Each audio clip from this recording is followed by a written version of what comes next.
یہ جو اسمبلی نے مسئلہ اٹھایا ہے ٹرانسجینڈر کا، اس پر آپ کچھ فرمائیں. پورا میرا ایک بیان اس پر ہو چکا ہے. یہ جو ٹرانسجینڈر کے بارے میں قانون سازی ہو رہی ہے، یہ جو سچی مچی کے جو ہجڑے ہوتے ہیں نا، جو مخنث ہوتے ہیں، جو خدا کی طرف سے ہیں، ان کا اس میں ذرا بھی کوئی حقوق نہیں ہے، بلکہ ان کی حق تلفی ہے. تبھی وہ اس کے خلاف ہیں. سمجھ رہے ہو؟ حالانکہ ان کے حقوق کی بات ہونی چاہیے. ان کو معاشرے میں ایک عضو معطل بنا دیا گیا ہے.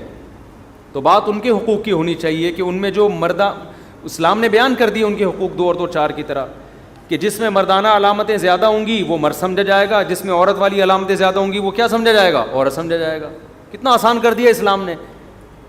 تو جس میں مردانہ علامتیں زیادہ ہیں وہ آپریشن کرا کے پورا مرد بھی بن سکتا ہے، جس میں عورتوں والی علامتیں زیادہ ہیں وہ آپریشن کروا کے مکمل عورت بن سکتا ہے، بلکہ بن جانا چاہیے اس کو. اور جب تک نہیں ہے تو جو علامتیں زیادہ ہوں گی وہ اسی پر اس کا حکم، وراثت اس کو ملے گی. مردانہ علامتیں زیادہ ہیں تو بیٹا سمجھا جائے گا، عورت والی علامت زیادہ ہے تو عورت سمجھا جائے گا، اس کو بیٹیوں والی وراثت ملے گی. تو ان کو اسلام سے پتہ نہیں کیا چھیڑا ہے. ساری وہاں کے غلام ہے نا، غلام، اور ایسا کام کر رہے ہیں کہ ان کی نظر میں بھی عزت جا رہی ہے اپنے آقاؤں کی نظر میں. آقا بھی کہہ رہے ہیں کہ یار یہ ہم سے بھی 2 ہاتھ آگے ہیں. آپ کو پتہ ہے انگریز خود اس کے خلاف ہے. یہ جو ٹرانسجینڈر والا قانون ہے، بہت سے گورے اس کے خلاف احتجاج کر رہے ہیں کہ ہماری نسلوں کو تباہ کر رہے ہو. وہ سارے اس پہ متفق تھوڑی ہیں، لیکن مدعی سست اور گواہ چست والا حساب. اور کہتے ہیں نا الو کا پٹھا الو سے زیادہ قیمتی ہوتا ہے. ایک آدھی ایمپریس مارکیٹ گیا، کہہ رہے یہ الو کتنے کا ہے؟ اس نے کہا 1 لاکھ روپے کا. اس نے کہا یہ الو کا پٹھا، جو پٹھا بچہ کو کہتے ہیں، اس نے کہا 1.5 لاکھ کا. اس نے کہا بھائی پورا الو 1 لاکھ کا مل رہا ہے اور جو بچہ ہے وہ 1.5 لاکھ کا. اس نے کہا یہ جو الو ہے نا یہ صرف الو ہے، اور یہ جو الو کا پٹھا ہے اس میں 2 کوالٹی، ایک تو الو بھی ہے، ایک الو کا پٹھا بھی ہے، اس لیے اس کی قیمت زیادہ ہے. تو ہماری جو اسمبلی میں بیٹھے ہوئے جو اس طرح کے لبرلز لوگ ہیں جو اس طرح کے قانون کر رہے ہیں، یہ صرف الو نہیں ہے، یہ الو بھی ہے اور الحمدللہ الو کے معذرت کے ساتھ ایسا لگتا ہے کہ پٹھے بھی ہیں. غیرت ہوتی ہے یار، انسان سائن کرتے ہوئے 100 دفعہ سوچتا ہے میں کیا کر رہا ہوں. ہیں تو مسلمان ہی نا یہ. جب یہ قانون آپ کے سامنے آیا کہ جس آدمی کو یہ محسوس ہوگا کہ میں لیڈیز ہوں تو وہ اپنے آپ کو نادرہ میں عورت لکھوا سکتا ہے اور وہ وسیم سے شادی کر سکتا ہے، تو تمہاری غیرت کہاں گئی یار؟ تم 100 دفعہ کانپا کیوں نہیں تمہارا قلم؟ یہ وسیم کو، سلیم کو، ستار کو خراب کرے گا کہ نہیں کرے گا؟ بے غیرت بن جاؤ یار. تم نے کھانا ہے ملک کو، تم نے کھا لیا، اور کھا لو یار تم تھوڑے دن. تم قوم کا جنازہ کیوں نکال رہے ہو؟ قوم کے مستقبل کو تباہ کیوں کر رہے ہو؟ قوم کا خون کیوں کر رہے ہو؟ کس قدر اس کے منفی اثرات ہماری نسلوں میں پڑیں گے آپ خود سوچو. کوئی بھی آدمی جا کے کہہ دے گا میں اپنے آپ، جو لونڈے باز قسم کے اغلام باز لڑکے ہوں گے نا ان کو موقع ملے گا، کہیں گے ہمیں فیلنگ عورت والی ہیں، حالانکہ اس کو تو سزا ملنی چاہیے. تو لڑکوں سے بدفعلی کر رہا ہے، قانون اس پہ ہونا چاہیے، اس کے کوڑے لگاؤ بھائی. اس کو کیسا زبردست قانون سے سپورٹ کر رہے ہیں کہ جتنے ملک میں لونڈے باز قسم کے گندے پلید لوگ ہیں جس پہ قوم لوط علیہ السلام پر عذاب آ کے اللہ نے الٹا دے کے ہلاک کر دیا، ان سارے غلیظ پلید لوگوں کو قانونی تحفظ کے تو باقاعدہ وسیم سے شادی کر سکتا ہے شادی ہال میں. تو لونڈے بازی کو پروموٹ کرنے والی اسمبلی، سمجھ میں آ رہی ہے بات؟ ان کو بولا کرو لونڈے باز. مجھے اچھا نہیں لگ رہا یہ ممبر پہ بیٹھ کے یہ الفاظ، جو بھی اسمبلی میں جن نے اس قانون پہ دستخط کیے نا ان کو یہ گالی دیا کرو کہ تم سارے لونڈے باز ہو، تم اس کو پروموٹ کر رہے ہو، بغیر تو تمہیں شرم نہیں آتی. اور کیا اس کا اور کوئی مطلب بنتا ہے اس کا؟ اللہ سینیٹر مشتاق احمد کو جزائے خیر دے، اگر وہ آواز نہ اٹھاتا نا تو نسلیں نے برباد ہو جانا تھا. ہمیں کسی شخصیت کی ذات سے نہ محبت ہوتی ہے نہ نفرت، کام دیکھ کے انسان سپورٹ کرتا ہے کسی کو. تو مجھے تو خود بھی نہیں پتا تھا ہو کیا رہا ہے. یہ تو سینیٹر مشتاق صاحب نہیں، ہماری بھی توجہ، میں جو بول رہا ہوں نا مجھے ادھر ادھر سے تھوڑی پتا چلا ہے، ہمیں خود وہاں سے پتا چلا. انہوں نے بولا مفتی صاحب آواز اٹھا، میں تو جانتا بھی نہیں تھا ان کو. انہوں نے مجھے میسج بھیجے بھائی یہ ہو رہا ہے اسمبلی میں، ہماری پتہ ہی نہیں پبلک کو ہو کیا رہا ہے، اور چپکے سے گھننے بن کے سارے سائن کرتے چلے جا رہے ہیں اس پہ بیٹھ کے. مذہبی جماعتوں کے ساتھ کیا ہوا ہے؟ انہوں نے کہا کہ مذہبی جماعتوں کو، جو اسمبلی میں مذہبی لوگ تھے، علماء تھے، اردو میں ٹرانسلیشن غلط کر کے دی ہے ان کو. سمجھ رہے ہیں؟ جو انگلش میں مسودہ تھا کچھ اور تھا، اردو میں. ایسے بغیرت لوگ ہیں، دھوکے باز ایک نمبر کے ہیں کہ نہیں ہیں. تو ان کو ترجمہ کیا کر کے دیا ہے؟ غلط.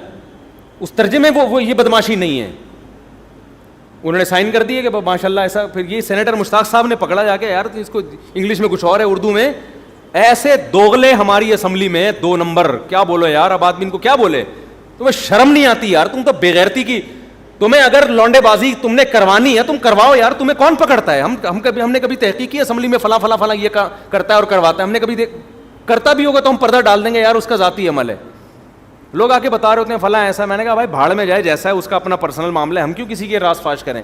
اور ہمیں دلیل بھی نہیں ہے ہمارے پاس کوئی, تو صحیح بھی کہہ رہے غلط کہہ رہے, ہمیں کیا. لیکن تم قوم کو کیوں یار اس لعنت میں ڈال رہے ہو. آدمی خود گناہ کرتا ہے, چھپ کے گناہ کرے, توبہ کرے اللہ سے, اللہ میں غلط ہوں مجھے توبہ کی توفیق دے. کبھی کوئی چاہے گا میری اولاد بھی یہ کام کرے. لوگ زنا بھی کرتے ہیں چھپ کے, توبہ کر رہے ہوتے ہیں, یہ نہیں چاہتے ہماری نسلیں یہ کام کریں. چرس بھی پی رہے ہیں, یہ نہیں چاہتے ہماری نسلیں. تم سالے چرس بھی پی رہے ہو بغیر تو, اور تم قوم کو بھی چرسی بنا رہے ہو یار تم تو. اور پھر اردو میں ترجمہ کچھ اور ہو رہا ہے. یہ دھوکہ ہے یا نہیں ہے؟ یہ ہے جو جن کو ہم سپورٹ کر رہے ہیں, یہ پہنچ گئے ہیں اسمبلیوں میں. کیا بولیں یار. پھر یوٹیوب بھی آج کل فارم میں آ جاتا ہے نا ایک دم سے. مودی صاحب اسمبلی میں جو, پھر وہی سوال آ گیا, غیر اسلامی قانون پاس ہوا ہے. آج کل یہی لوگ پوچھ رہے ہیں, لڑکا لڑکی سے شادی, اس سے خاندانی نظام اور نکاح کا رواج ختم ہو سکتا ہے. اس سے خاندانی رواج ختم ہو نہ ہو, خدا اس بستیوں کو اٹھا کے الٹا پٹک کے مار دے گا, یہ ہو جائے گا. آپ اپنے آپ کو کافروں پہ قیاس نہ کریں. بنی اسرائیل پر عذاب آیا تھا, فرعون تو دندناتا رہا ہے آخری وقت تک. بنی اسرائیل کو اللہ نے غلام بنا دیا تھا نا فرعون کا, ان کی بدعمالیوں کی وجہ سے. پھر اللہ نے جب خوب مار پڑی ہے, ہزاروں بچے قتل ہوئے, پھر ان کو توبہ کی توفیق ملی ہے, پھر اللہ نے فرعون کو ہلاک کیا ہے. تو مسلمان پر عذاب پہلے آتا ہے, غیر مسلم پر بعد میں آتا ہے. تو یہ قانون ملک میں پاس ہو رہے ہیں. اللہ ایسا نہیں آپ سمجھے کہ یورپی اقوام کی طرح ہم پھلیں گے پھولیں گے, ہمیں نہیں پھلنے دے گا اللہ, کیونکہ یہ امت آخری امت ہے, اس نے دنیا کی قیادت کرنی ہے. اگر یہ غلط چیزوں پہ چلے گی تو دوسری امتوں کو گائیڈ کون کرے گا؟ ان کو نہیں اللہ چلنے دے گا. تو ملک میں عذاب آئیں گے, تباہ و برباد کرے گا اللہ تعالیٰ. تو خاندانی نظام تو تباہ ہونا ہی ہونا ہے, زلزلے آئیں گے, عذاب آئیں گے, بستیاں پلٹیں گی. اور اگر نہیں آئے عذاب تو یہ زیادہ بڑا عذاب ہے. اس کا مطلب اللہ نے بالکل اللہ نے نظر انداز کر دیا اس امت کو. یہ تو پھر اس کی علامت ہے. گناہ کر کے سزا مل جائے یہ اچھا ہوتا ہے, کیونکہ بنی اسرائیل کو سزا ملی, اچھا ہو گیا نا, توبہ کی توفیق مل گئی ان کو. اگر سزا نہیں مل رہی یہ اور زیادہ غلط ہو رہا ہے. تو اللہ بچائے ہم سب کو گناہ سے اور اس کی سزا سے. میری عمر 40 سال ہے اور میں دوسری شادی کر رہا ہوں. مجھے عالم بننے کا شوق ہے. گھر کا بڑا ہونے کی وجہ سے ذمہ داری بھی زیادہ ہے. میں کس طرح عالم بن سکتا ہوں؟ گھر کے جب بڑے ہیں, عمر بھی 40 سال ہو گئی, تو عالم نہ بنے آپ. میرا مشورہ یہ ہے, ہر چیز کی ایک ایج ہوتی ہے. اب آپ عالم بننے کے لیے مدرسے میں جاؤ گے, گھر تمہارا باپ چلائے گا. آپ کہو گے ہاں میرا باپ چلا رہا ہے, تو باپ کب تک چلائے گا؟ 40 سال کے آپ ہیں تو ابا کم از کم 60 سال کے تو ہوں گے نا. کیا خیال ہے؟ یا آپ پہلے ہی پیدا ہو گئے تھے؟ تو ابا کم از کم میرا خیال ہے 15 سال میں بھی ابا نے شادی کی ہوگی, 16 میں آپ آ گئے ہوں گے, تو ابا پھر بھی 56 کے تو کم از کم ہوں گے ہی. تو اب ابا کو گھر بٹھاؤ بھائی. ہر چیز کی ایک ایج ہوتی ہے. اب 40 سال بن گئے, دین کا بقدر ضرورت علم حاصل کریں. 17-18 سال کی عمر میں انسان, اس عمر تک آپ کے پاس آپشن ہے عالم بننے. میں 18 سال میں آیا تھا مدرسے میں, تو اس کے بعد اب آپ کی ایج زیادہ ہو گئی, 30 سے اوپر ہو گئے, تو اب کوئی اور کام کریں. کیونکہ اب آپ عالم بننے کے بعد بھی کام نہیں کر سکو گے آپ, کیونکہ عالم بننے کے بعد تدریس کرنی پڑتی ہے, کئی سال فتوے کا کام کرنا پڑتا ہے بہت. دیکھو ڈاکٹر میڈیکل کالج سے نکلتے ہی ڈاکٹر تھوڑی بن جاتا ہے.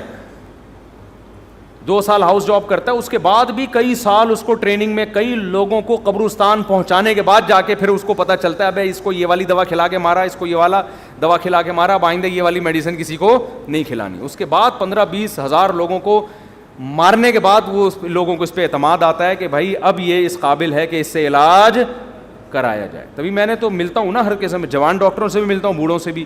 بوڑھے ڈاکٹروں کے تجربے زیادہ ہوتے ہیں, مارنے کے بھی اور بچانے کے بھی. ٹھیک ہے, تو اب آپ 40 سال میں جائیں گے عالم بنیں گے, اتنا فائدہ نہیں ہوگا. اور وقت زیادہ کسی اور ایسے کام میں لگائیں نا جو کوئی قوم کو فائدہ ہو نا اس کا. مفتی طارق مسعود صاحب کے بیانات سننے کے لیے youtube.com mufti Tariq Masood کو سبسکرائب کریں، اور اگر آپ لائیو ویڈیو کو کبھی بھی مس نہیں کرنا چاہتے ہیں تو سبسکرائب کرنے کے بعد بیل آئیکن پہ کلک کرنا مت بھولیں۔ جزاک اللہ۔ دو چیزوں کا اپنے ماتحتوں کے بارے میں خیال کیا کرنا چاہیے، جو ہم نے علماء سے سنا ہے، علماء سے سیکھا ہے۔ دو چیزوں میں وہ ہوتی ہے عزت دینا کسی کو۔ ہمارے حضرت مفتی رشید احمد صاحب رحمہ اللہ تعالی، ہم حیران ہوئے، بڑے عالم تھے وہ، اپنی جو زوجہ تھیں، اپنی اہلیہ سے کبھی بھی انہوں نے حاکمانہ لہجے میں بات نہیں کی پوری زندگی۔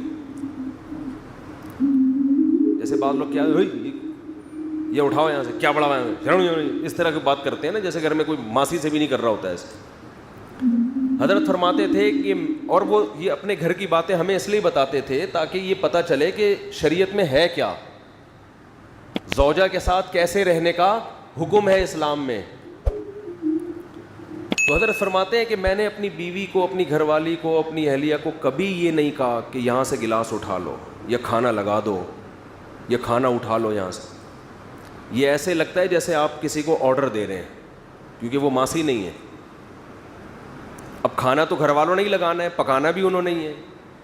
تو میں فرمایا میرا یہ لب و لہجہ ہوتا ہے کہ کھانا لگوا دیں، کھانا بولو نا بھائی لگوا دیں، حالانکہ لگانا انہوں نے ہی ہے، لیکن ڈائریکٹ نسبت نہیں۔ زندگی میں کبھی کہتے ہیں اپنے چپل یا بوٹ پالش نہیں کروائے، صاف نہیں کروائے اپنے گھر والوں سے، اور فرماتے تھے یہ انتہائی درجے کی توہین ہے بیوی کی کہ اس سے آپ اپنے پاؤں دبوائیں یا اپنے جوتے پالش کروائیں۔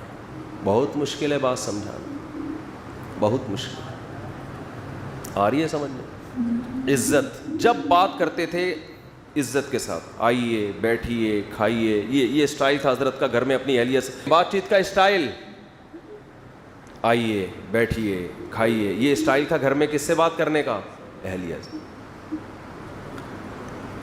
اسلام میں اصل یہ ہے، سمجھتے نہیں ہو بات کو، میرا خیال کبھی کوئی حاکمانہ لہجہ نہیں ہے، لیکن